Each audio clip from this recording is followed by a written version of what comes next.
ನಮ್ಮ ಕರ್ನಾಟಕದಲ್ಲಿರೋ ಆನೆಗಳು ಕಂಡ್ರೆ ಪ್ರತಿಯೊಬ್ಬರಿಗೂ ಇಷ್ಟನೇ. ಅದರಲ್ಲೂ ನಮ್ಮ ಮೈಸೂರಿಗೆ ದಸರಾಗೆ ಬಂದಿರೋ ಆನೆಗಳಂದರೆ ಇನ್ನೂ ಜಾಸ್ತಿ ಪ್ರೀತಿ ಹಾಗೂ ಕ್ರೇಜ್ ಇದೆ. ಇದಕ್ಕೆಲ್ಲ ಕಾರಣ ನಮ್ಮ ಅರ್ಜುನ ಅಂತಲೇ ಹೇಳ್ಬೋದು.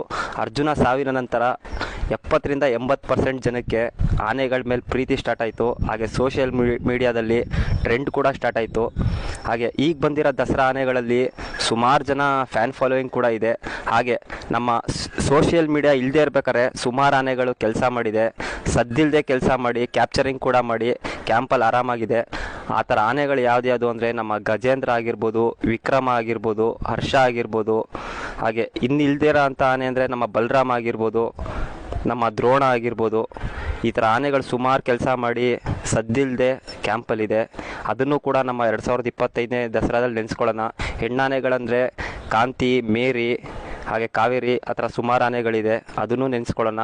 ಈಗಿರೋ ದಸರಾದಲ್ಲಿ ನಮ್ಮ ಪ್ರಶಾಂತ್ ಆಗಿರ್ಬೋದು, ಗೋಪಿ ಆಗಿರ್ಬೋದು, ಸುಗ್ರೀವ ಆಗಿರ್ಬೋದು, ಏಕಲವ್ಯ, ಮಹೇಂದ್ರ, ಕಂಜನ್, ಶ್ರೀಕಂಠ ಎಲ್ಲ ಆನೆಗೂ ನಮ್ಮ ಮೈಸೂರು ಜನ ತುಂಬ ಪ್ರೀತಿಯಿಂದನೇ ಕ್ರೇಜ್ ಇಟ್ಕೊಂಡಿದ್ದಾರೆ.